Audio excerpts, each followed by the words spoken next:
Agora a gente tá num espaço que não é novo, mas mais aconchegante aqui em casa.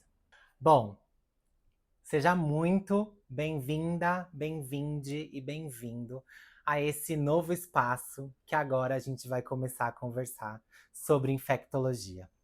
Meu nome é Mafê Medeiros, eu sou médica infectologista, trabalho com HIV, ISTs e saúde da população trans, travesti e não binária. E agora a gente migrou para esse novo lugar aqui. Aqui é a minha casa. Vocês estão agora me assistindo, eu estou aqui em casa.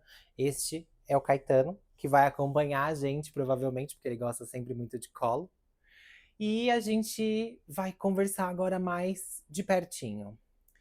Eu decidi trazer esse espaço por conta de que estava achando que não estava legal, que eu não estava tão próxima e que eu não estava sendo totalmente eu dentro de como eu estava fazendo o vídeo. Então agora eu resolvi ser um pouco mais aconchegante, como eu sou na minha casa e como eu gostaria que vocês discutissem os temas que a gente vai falar aqui, com tranquilidade, mas com seriedade, sempre pensando aí no bem-estar de vocês, sempre falando baseada em evidências científicas, mas também sempre trazendo conforto. Hoje eu escolhi um tema para conversar, que é um tema que muitas pessoas ainda levam como tabu, que é a testagem de IST e HIV.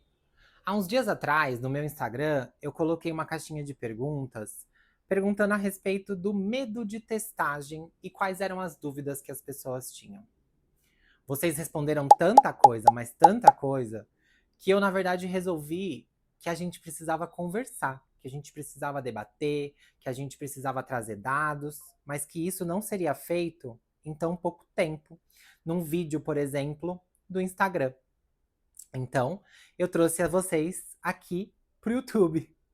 Eu não sei o que eu tô fazendo aqui, mas o que eu espero é trazer conteúdo de qualidade, talvez um pouco mais longo, para quem quiser ficar me escutando, para quem quiser ouvir mais sobre os assuntos que a gente vai debater. Os vídeos curtos vão continuar, provavelmente com alguns cortes daqui e também com outros temas mais rapidinhos. Mas para esses temas maiores, a gente vai ter alguns vídeos aí falando sobre HIV, infectologia no geral e saúde da população LGBTQIAPN+. Para começar, a gente então vai falar de testagem de HIV. O HIV, vírus da imunodeficiência humana, desde 1980, vem aí causando infecções e doença relacionada à AIDS, que é a síndrome da imunodeficiência adquirida. A gente sabe que é muito importante que as pessoas saibam o diagnóstico delas por conta de que, o quanto antes se iniciar o tratamento, menos complicações vão acontecer ao longo da vida do viver com HIV. Mas, entre adquirir e se testar, existe um longo caminho a ser percorrido. A testagem, ela é algo na saúde, principalmente quando a gente fala de saúde sexual e infectologia, algo bastante complexo. Porque se fosse simplesmente tirar o sangue para poder fazer a análise e entregar o resultado, tava bom. Mas a gente está falando de gente, a gente está falando de pessoas diferentes. Estamos falando aí de contextos sociais totalmente diferentes e que precisam ser levados em consideração quando aí a gente vai fazer uma testagem. Até porque essa testagem pode levar a um diagnóstico, seja ele de HIV ou qualquer outra IST. E isso pode levar a diversas questões, diversos pensamentos que a gente precisa levar em consideração, principalmente se a gente é profissional da saúde. Se você aí que tá me vendo é usuário, tá buscando fazer a testagem, eu tenho certeza que você já teve medo de fazer testagem alguma vez na sua vida. Isso é um tema bastante comum nos atendimentos que a gente faz, por conta de que fazer testagem de HIV e outras ISTs é um tabu. Assim como falar de HIV e ISTs é um tabu também. A gente precisa entender que não é só um ato individual a testagem. É um ato coletivo. Por conta de que se eu me testo e eu diagnostico o HIV, eu consigo tratar, eu consigo ficar indetectável e eliminar a cadeia de transmissão do HIV. Isso, então, está dentro da mandala de prevenção combinada como um dos pilares para que a gente consiga aí eliminar o HIV. É importante a gente saber também que a testagem é o primeiro passo das metas 95, 95, 95 propostas pela UNAIDS. A meta 95, 95, 95 determina que na primeira parte eu preciso que 95% das pessoas que vivam com HIV saibam do seu diagnóstico. Eu trouxe aqui comigo esse meu lugar de anotações para que a gente acompanhe um pouquinho e eu também traga para vocês o que eu quero falar nesse pequeno vídeo. Vamos então para números. Números de quê? Números de HIV. Hoje, segundo os dados da UNAIDS, em 2024, estima-se que mais ou menos 1.100.000 pessoas vivam com HIV no Brasil. Dessas 1.100.000 pessoas, nós temos uma epidemia bastante concentrada entre homens que fazem sexo com homens e pessoas trans, travestis e não binárias, principalmente entre pessoas jovens e pessoas pretas. A gente está falando então que, infelizmente, o HIV está afetando mais uma população do que outras populações. E isso muito por conta da desigualdade de acesso à testagem, a métodos de prevenção de qualidade e também a tratamento. No caso do Brasil, nas metas 95, 95, 95, os dados da UNAIDS mostram que o primeiro 95, que diz respeito a diagnóstico, nós estamos em 89%, fazendo aí um intervalo de 80% a 95% de acordo com as fontes utilizadas. O segundo 95, que corresponde a quem está diagnosticado estar em tratamento de retroviral, nós estamos em 73%, indo aí de 66% a 78%. E o último, que é estar indetectável, nós estamos em 69%, estando de 63% a 74%.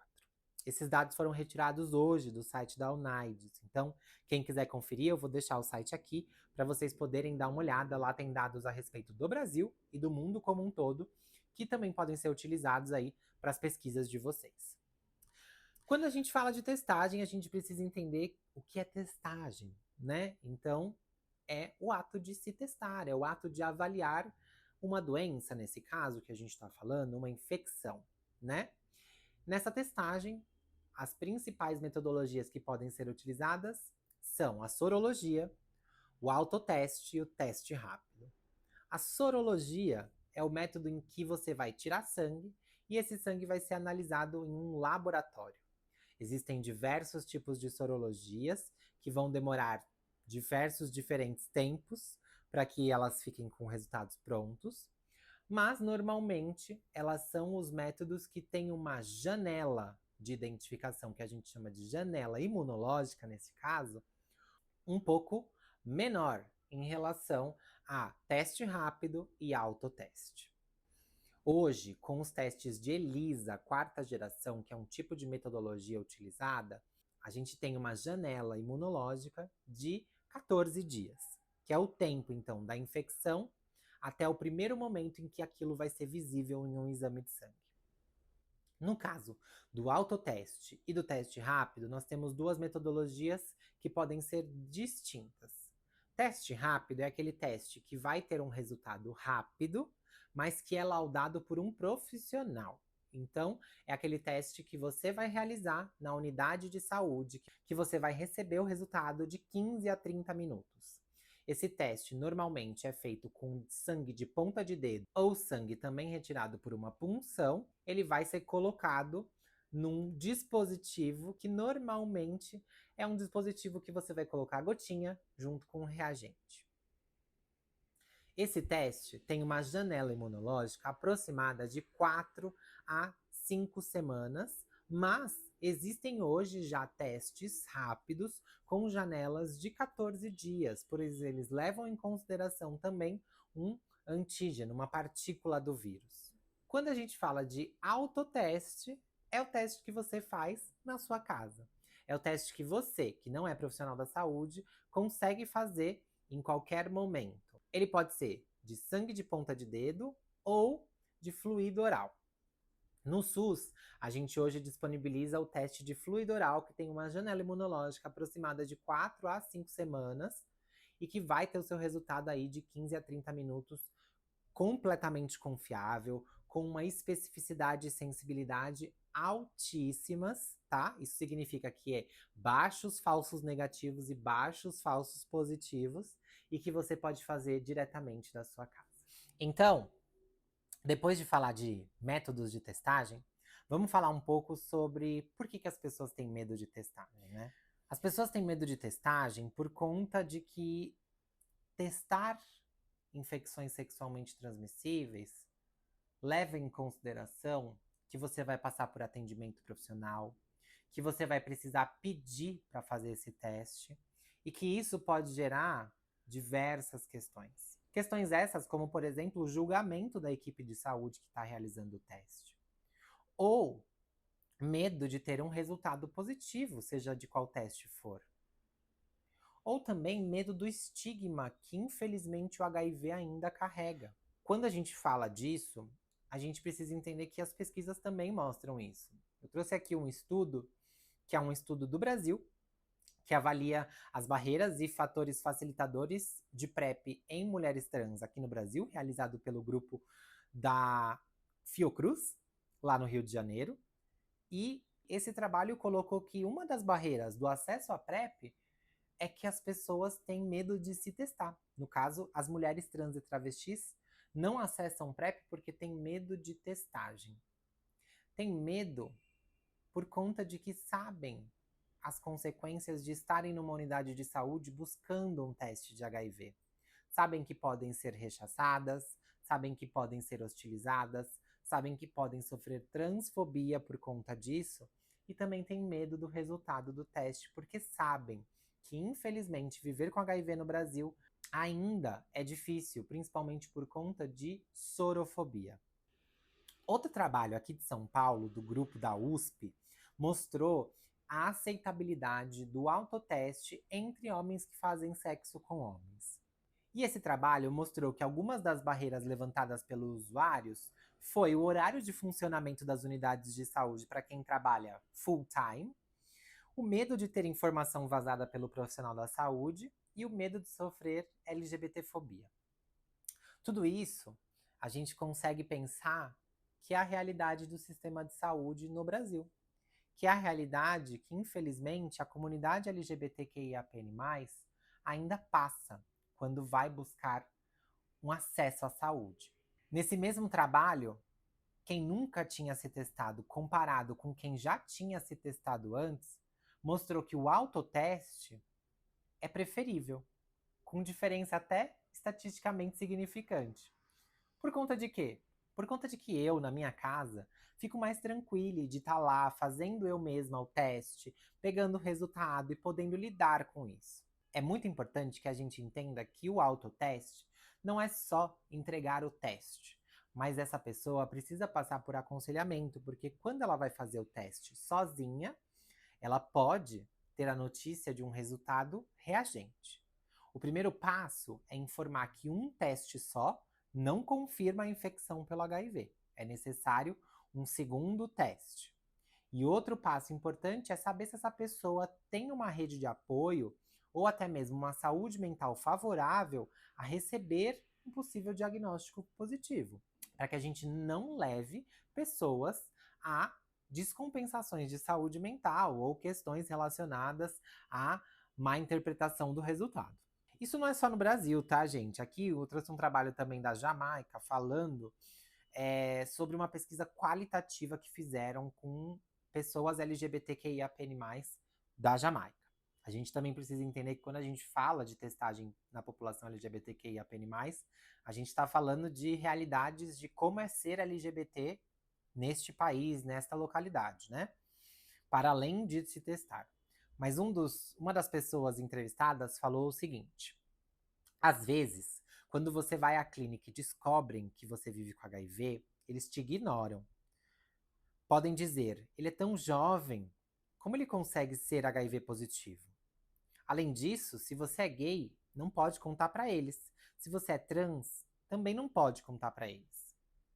Só nesse pequeno relato, essa pessoa já relatou diversas LGBTfobias e sorofobias que ela pode enfrentar, ou que ela já até enfrentou, ou que outras pessoas amigas enfrentaram e ela está relatando aqui. Existe um medo de subjugação, maltratamento por conta de profissionais da saúde e problemas de confidencialidade.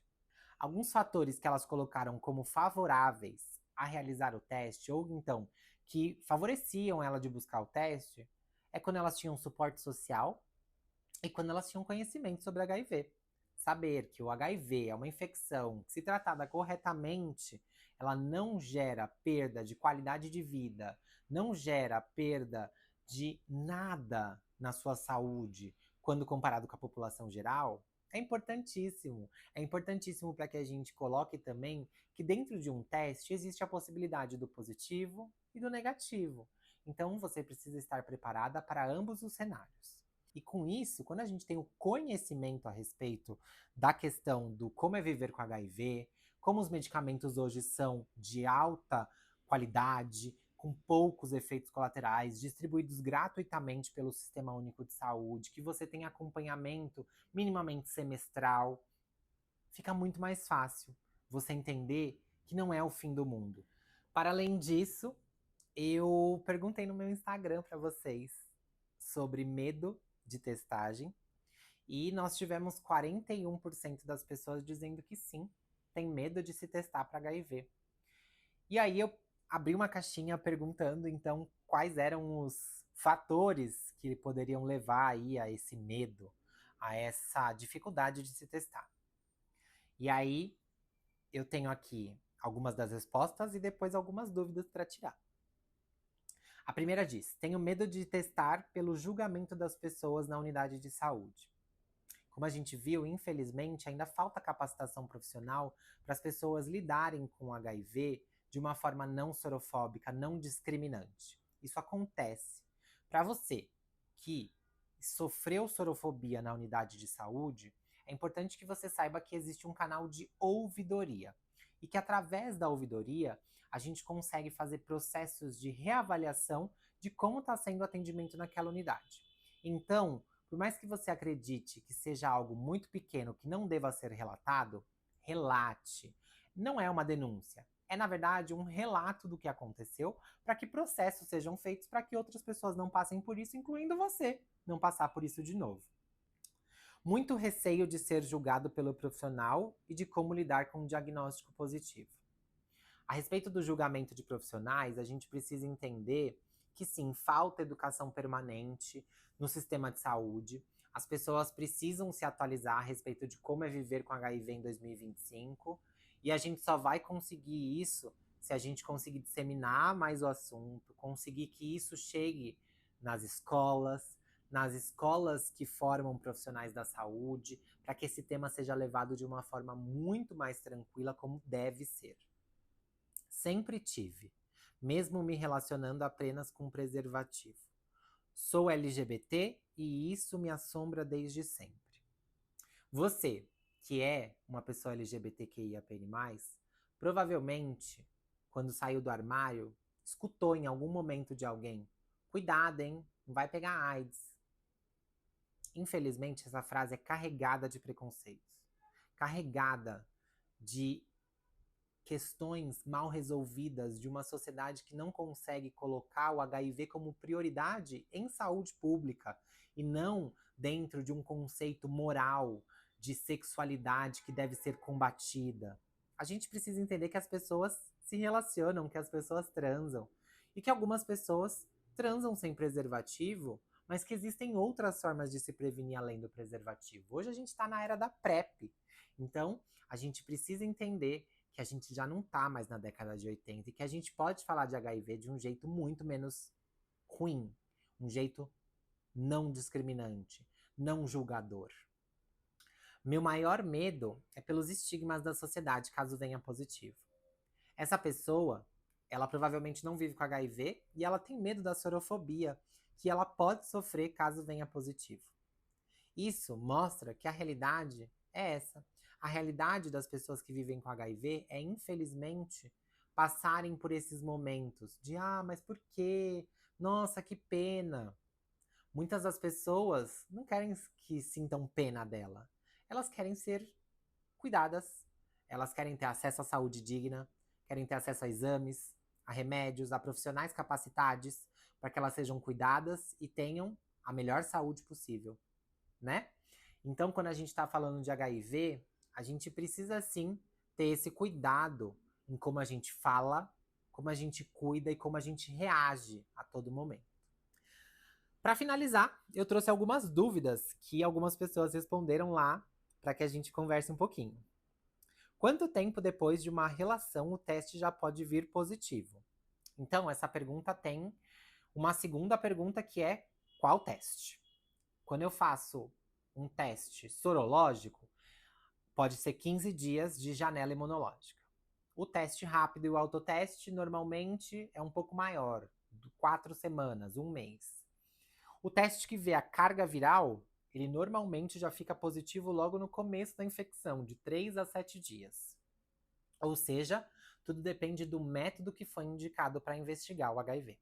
Um teste de quarta geração realizado 4 dias após finalizar a PEP é confiável?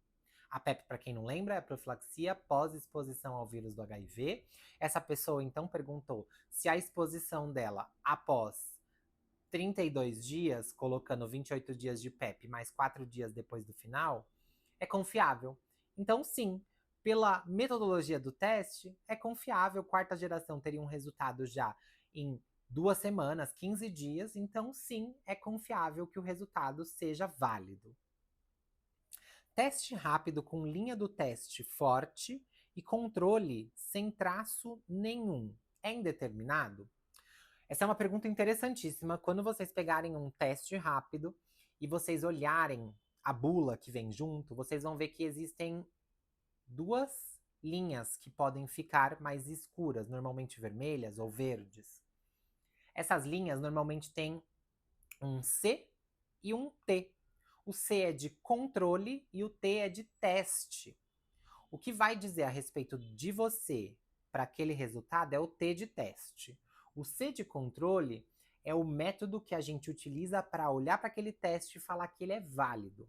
Nesse caso, se eu tenho um teste com a linha T, independente se fraca ou se forte, mas com um C ausente, esse teste é inválido. Ele não deve ser considerado.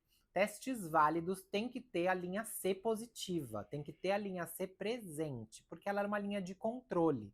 Ela mostra para mim que aquele teste vale, tá certo, que ele vale a pena ser confiado. Se ela não tiver presente, não tem como confiar, eu preciso realizar novamente. Isso pode acontecer por conta de erro do lote, isso pode acontecer por erro na hora da gente fazer o teste, vários motivos podem ser. Mas quando não tem a linha de controle positiva, o teste não é válido. Por último, eu não tenho medo, mas me conta, quando é necessário fazer testagem? Essa pergunta é uma pergunta interessantíssima para a gente então finalizar esse vídeo. Quando é necessário fazer testagem? Para você que está me assistindo, vem comigo. É necessário fazer testagem quando você acredita que se expôs ao HIV. E isso só você vai saber, só você vai determinar. Quem vai dizer se uma relação é vulnerável ou não para a infecção pelo HIV é você, de acordo com as circunstâncias que ela se deu, com a pessoa que você se relacionou, como você está, se você tinha outras manifestações de IST no momento. Então, se você tem esse receio que se expôs, busque uma unidade de saúde para fazer o teste. Normalmente, esse teste inicial não vai levar em consideração o que você fez imediatamente, mas você vai vincular ao serviço de saúde para que daí a um tempo você retorne e refaça esse teste. Outro momento em que você vai poder se testar é quando você quer fazer PrEP. Se você quer fazer PrEP, você precisa de um teste de HIV negativo. Só assim você está liberado para tomar o antirretroviral da PrEP.